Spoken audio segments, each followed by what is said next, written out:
All right, in this video I'm going to cover the differences between pro bass management that's used in studios, specifically for monitoring Dolby Atmos, and the home theater environment.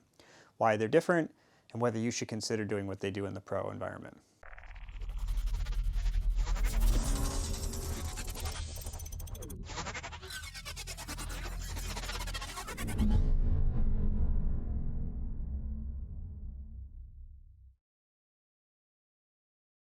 Hi everybody, my name is Matthew Poes with Poes Acoustics.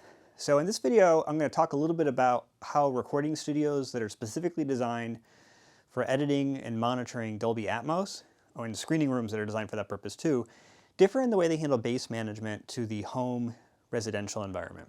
So most of you understand how bass management works in residential environments. If we look at my home theater here, these are not actually my home theater speakers, these are a review speaker. You can use them as a visual aid, but behind me in the screen here, I have the Perlisten S7i. So there's one here, one in the center, and one over on the other side. They're hidden behind the screen and they represent the correct angles for the left, center, and right to the primary listening position. There's then side surrounds. They're at around 90 degrees. And there's rear surrounds. Everything is at the right angle that it's supposed to be. Now the rear surrounds and everything's in wall, basically. They don't have any real bass below 80 Hertz. They're specifically designed to be bass managed. I then have subwoofers in the room, and they take over bass duties. Now the way that works is, all the bass from all of the channels is summed together into a mono bass signal. My bass frequency happens to be set, my crossover frequency I should say, happens to be set at 80 Hertz. And so everything below 80 Hertz essentially is sent to those subwoofers. And again, it's a mono signal. Those same subwoofers are also fed a different signal, the LFE. The low frequency effect signal has nothing to do with bass management. It's actually a dedicated track on the disc where the sound engineers have put all the low frequency effects. So essentially my subwoofers serve double duty. They bass manage the speakers and they also handle the LFE. That is how bass management is done in almost all home theaters. You don't have to set it up that way, but that's the standard approach that was adopted in the industry. This approach started with THX's standards and has continued since then. There may have been others before that were dabbling with the idea, but my understanding is THX was really the first to establish as a standard how this would be done. And then others, as I said, adopted that. And Dolby has made this a standard in their approach too. However, Dolby has a standard for what they expect the pro environment to look like in order to properly monitor movies. It's completely different. Bass management is still a key part. They still have speakers dedicated to low frequencies, but it's done very differently. So if this was to be converted into a pro mixing environment, or if I was to use that style of bass management, I would still have my S7Is just like I do. But right with each one, let's say down in this bay here, I'd have a bass driver. And then here for the center, I'd have another bass driver. And over there for the right speaker, I'd have another bass driver. For the right, regardless of whether I have one or an array, for the right surround, I'd have a bass driver.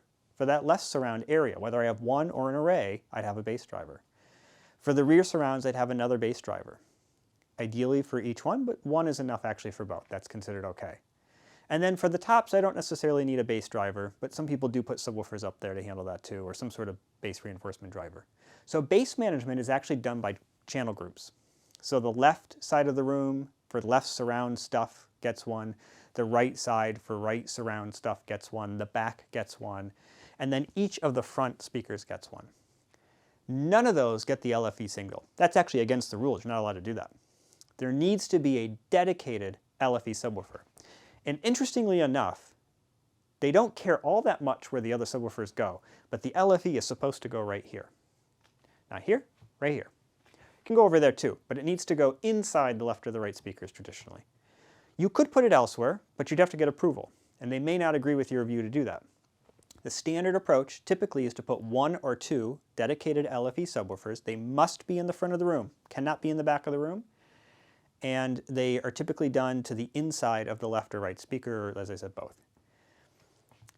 So it's a completely different approach. Now, I hadn't thought much about this actually. I didn't even think of it as a worthy topic for video until I was working on a project where the room doesn't meet the Dolby standard. And it was known that it would never be able to meet the Dolby standard because part of the Dolby Pro standard is actually a minimum room volume. And this room doesn't meet the minimum room volume. So it was basically known at the outset that it would be used for this purpose, but Dolby's never going to give it its full seal of approval. And actually today that's okay. Dolby says they recommend you do this. They do not require it. But if you want their little seal of approval so that other people who want to use your room can know that it met that, you do need to meet their minimum standards. Well, so now I'm going to tell you why I'm getting into this. In that small room, a conscious choice was made not to follow the Dolby standard for bass management. Because while that is the standard, and I actually think it's quite debatable that that standard makes sense, there is good reason to believe that that is not the right way to handle it. It raised the issue of, does it make any sense in a small room? Now that room is, as I said, too small to be a mixing studio for Dolby. It actually is in line with the medium to large end of a home theater. So if we think about the typical sizes that we see for home theaters, anything in that like 300 to 600 square foot range would be medium to large for a home theater. That actually would be between too small and at the small end of what Dolby allows for mixing studios. And this one is in the, I think it's around 350 square feet. So it's too small. Doesn't count as an official, it's never going to meet the standard, like I said. They're still failing it over this bass management. So here's the issue though. The way that room modes are created in rooms become much less of an issue as the room gets bigger. And when rooms get to be in the 600 to 1,000 square foot range, what that means is the dimensions of the room are so large. Because think about it, if this room was 20 by 20, that's a pretty good sized room. That'd be 400 square feet, right? If it was 20 by 30, that's 600 square feet. So when we're talking about something that big, so it's 30 feet long, 20 feet wide, it's a pretty large room. That's actually at the small end of what's considered acceptable for a Dolby mixing room. That's 600 square feet. The room modes look pretty different because at that point, what's called the FFs of the room, that Schroeder frequency, that kind of crossover point where we go from a lot of modes that are hard to separate from each other to very obvious distinct modes, gets shifted way down. It gets shifted so far down that we end up seeing it more in like the 40-50 hertz range instead of all the way up at like 80 to 100 hertz. And because of that, what that means is that in those larger spaces, having discrete locations for subwoofers can have some real merit. For one thing, you're going to be more likely to perceive those concussive effects because there's going to be more of a delay between the reflections and the direct sound, even at low frequencies. The pressure wave is going to be more distinct. And as I said, those modes that are being created are either non-existent or much weaker. In a typical home theater of more reasonable modest size, like a 350 square foot theater, none of that's true. I mean, yeah, there might be some concussive effects that you can feel in particular directions. The research isn't great there. But basically, the reflections are happening in such a way, everything you're hearing has already reflected off the walls many, many times. And so there's not really a point in having these distinct and discrete subwoofers for each zone or location in the room. Instead, it actually makes more sense to have lots of subwoofers that all get a mono signal that's then optimized to smooth out the bass. Now, I've actually talked in some other videos, and I'll talk more about some of the new techniques that use front and rear arrays or special placement of subwoofers in order to use MIMO room correction systems that are capable of doing essentially active absorption. That's different, and that's going to probably change everything. But as long as we're not talking about that, this standard approach that Dolby uses in the Pro environment really makes little to no sense in smaller rooms. And as I said, I would debate whether it really made sense in the Pro environments. I think that when you're at the smaller end of these acceptable studios, they probably should not be using the standard that Dolby has adopted for bass management. It would make more sense to use what we use in the residential environment. It would be interesting to do research and see if even in those larger rooms, it would make sense to do it. But in the really large rooms, like 1,000+ square feet rooms, I would guess that we would probably be better served doing what they do. But that's not the same as our room. And it actually, residential rooms I should say, these smaller ones. As I said, they really need to use that mono signal approach. That tends to be a much better way of handling the bass because you can send the same signal basically to all the subs, you can EQ them, and you can end up with a result that gives you very consistent, clean bass, which is really what you want. This idea that you're going to hear direction, it's not that likely, and the importance of that over the clean, smooth bass over a wide seating area, it's just not that important. It's way outweighed by the clean, smooth bass. So that raises something. Should we be designing our residential rooms to match as closely as possible with the pro environments? I mean, isn't the goal to hear what they heard in the recording studio, the way they heard it, in other words, the way it was intended? Of course, the answer is yes, you want to hear it the way it was intended. The issue is what they heard may not actually be what they intended, meaning they know that what they're hearing is different. They know the environment is different, and they know how to mix around that. I've actually talked to a lot of sound engineers about this type of stuff and said, well, how do you do that? Including, they don't do those in movies, but with music, it's really common to actually edit the music with headphones. And while they'll switch back and forth between speakers and headphones and different speakers, I've always wondered, like, well, how do you know how it's going to sound in a car? Do you go listen to it in a car later on? And they'll say to me, no, not really. Well, how do you know how it's going to sound on a laptop? You know, because they do care about that. Do you listen on a laptop? No, not typically. What they tell me is they've been doing it so long, they understand how something will translate. And so they're able to make those corrections based on this understanding. And so so when we go back to that intent issue, the pro environment, if you will, that commercial mixing environment, doesn't match the home environment. Probably shouldn't match the home environment, but that doesn't mean that we're doing it wrong. And we're still probably hearing what they intended. As I said, they probably understand the difference between a small acoustic environment that we would see in a residential home theater and the much larger acoustic environment that they're mixing in, and they understand how it's going to translate between the two.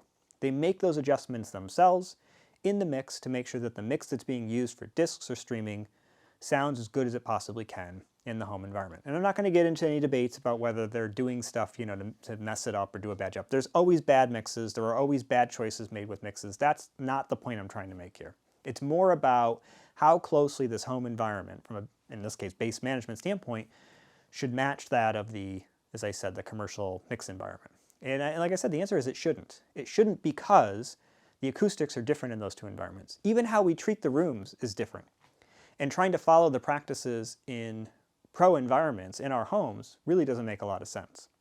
And that's not even getting into the fact that a lot of mixing environments are actually probably treated incorrectly. There are some common practices where even a lot of professional acousticians say, it's popular, it's a bad idea. My favorite one to pick on is the large diffuser along the back wall. When you put a couch, often called the VIP couch, where, as you can imagine, VIPs are sitting, and then you stick right behind their heads, within a foot, a giant diffuser, and then you let them dictate changes to the mix, you've made a huge mistake. And the problem is it's not them sitting in the couch that was the huge mistake.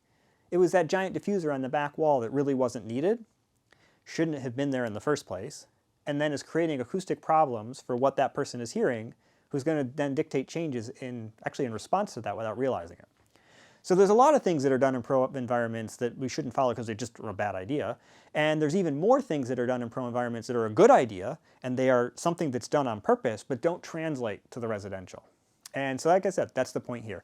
Hopefully you found that interesting. Like I said, I knew that there were differences in bass management between the two environments. I never really thought of it as an interesting video until I realized that it's so drastically different.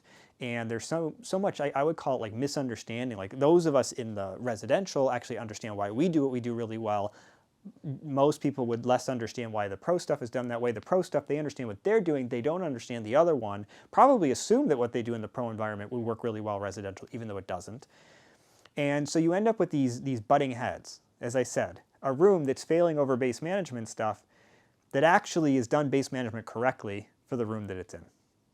So I hope you found that interesting. Thanks for listening, and keep, subscribe to my channel, keep following along, and hopefully you'll find more stuff. I'm going to put one more plug, by the way. So for those of you who are like, Matt, why haven't you done more short videos? I've had writer's block. I've also been busy, but I've had a little bit of writer's block. And so one of the best ways, I think, to come up with video ideas is the questions that you guys give me. And sometimes I just answer them quickly. Sometimes I do little shorts for answers. But some of those are really, they merit longer discussions. So if you guys could come up with some good questions for me to answer, I'd really appreciate that. So thanks again.